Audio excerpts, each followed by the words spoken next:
Okay. So it's VB1, of course, with little EQing here. Nothing more than that. I'm using a little bit of this thingy, like a There's little another EQ. There's two mini more sidechain, EQs. mini sidechain feeling, like just smoothen the bass a little bit from being very click click click click click into more, became more smoother for unknown reason. Just became more smoother. Just testing. Then I have RQ here. I cut at the bass at around 38. But you know, when that's what I'm saying. If you cut with this thingy, and then you take like Cambridge, yeah. So here we are on. It says the curve on visual graphic goes from around 60. It starts. The drop starts around 60 to 38. It says here. Okay. So we see nothing here from 0 till 38. So if I do that here, 38 like this, you would see on the graph, visual graph, if you look analyzer, you would see that this is bullshit. Yeah, Like because it's only a in the graph, couple of analyze the these. graph, it looks like here and here. It's like this. So this thing is always here. You need to use the same plugin like 3-4 times in order to have complete silence. Yeah, I can explain you also why, because this is a 12 decibel per octave filter, and the UAD is a brick wall. So this is like two different things. Basically, like the rec is only 12 dB per octave. So This it's, one.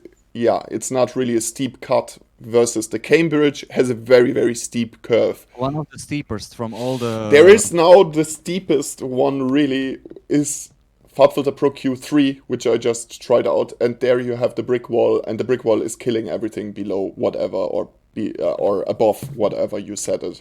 But this is a new function for Pro Q3. Check it out.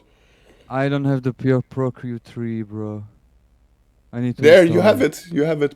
Pro Ah, here Q3. it is. Yeah.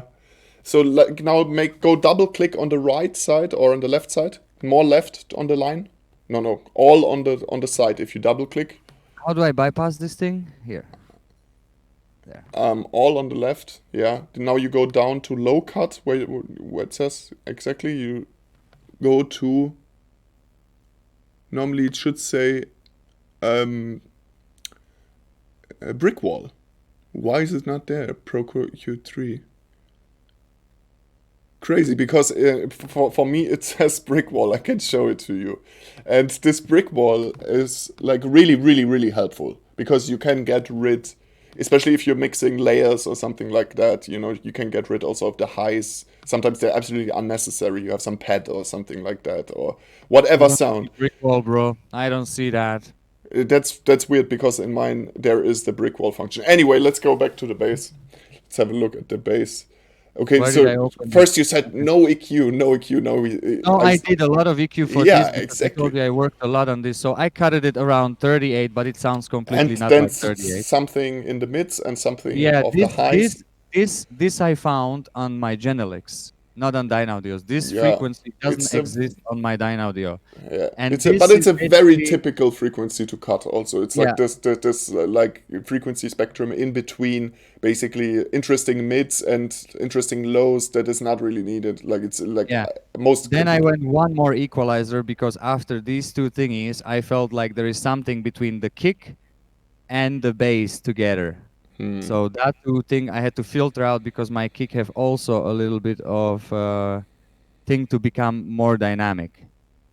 Like I had to cut some little thingy here and then something by the peak while I'm using a hole on the kick because I want the bass Yeah, to be colorful here. this is also a very typical space for 500 hertz to cut a kick because it's like again it's this wooden kind of sound that is Yeah. not pleasing in a kick. So that's my kick. Kick have nothing else. Have only this, little bit on high, Yeah, and the let mids. some space for the bass to rise here. Yeah, Okay. Anyway, the group. wait. So on the bass, I have then this magic C6. thingy. Yeah. I always use it for bass. Always. Not always, but And most of the time I do. then when you hear, this just boosts the dynamics between the 100 hertz and between the 4K. It just boosted the harmonics and the dynamics. And this thingy is my favorite thing, bro. I use it till today. I use only this high shelf, and I just open many of them and just open the high shelf and both of them down, open the high shelf, and you will see them in the middle and just both of them down. And it will always keep cutting small piece by small piece.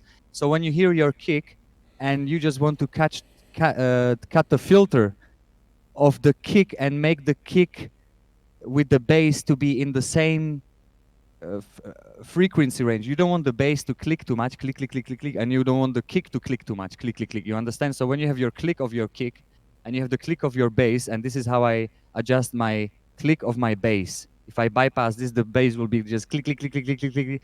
Like this Yeah. is really, and Yeah. so I just go one file after one file. As you see, I just Yeah. open 4 high five of shelves. them, and they always cut little piece. You see, look here. You see, little piece more, little piece more, little piece more. You see. Yeah. So by this very small amount of cutting, I'm able to get my click of my bass together with the click of the kick. And then my bass is going into this bass here, where I have basically bypassed right now. I was using some experiment here Again, equalizer. And and some experiment here, which I bypass both of them. They are not working. So this is free channel, and then it's going to bass and kick, both no, of them together, both of my kick and my bass together. I had a hole here, and then I added some boost there. with Max bass. See, it's coming down around 100, so around 100 and about 47 I boosted this frequency. So here is more color. Here is more. I feel like these frequencies are not so needed than the Sub. main frequency. Yeah, Yeah. than the sub frequency. Yeah. Cool. Interesting. But because it is because it is 240 BPM, you know what I mean? So if I wait. Wait.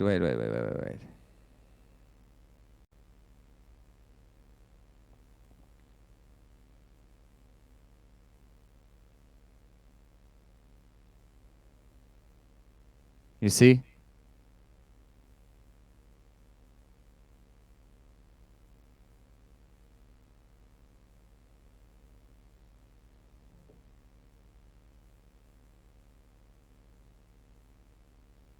No matter how the notes they change, it just stays the same. I could still boost a little bit, about 350 to 500. Yeah, but this is actually like in this kind of track, then it would just sound more wooden, because it's like very bass centric. It would just it wouldn't sound Look, when better you're talking, you're necessarily. inside my Yeah, DigiCheck. you should normally like add maybe other frequencies to fill this up instead Yeah, of yeah, yeah. yeah, Yeah. yeah. I was thinking already, but it sounds, for me, it sounds, the bass and kick Sounds really good. Yeah, sounds sounds really clean, very flat. soft, only bass Sounds flat, man. frequencies. Yeah. Genelix. See, Genelix. Bro, it sounds so fucking good. Yeah, it really does sound good. So 240.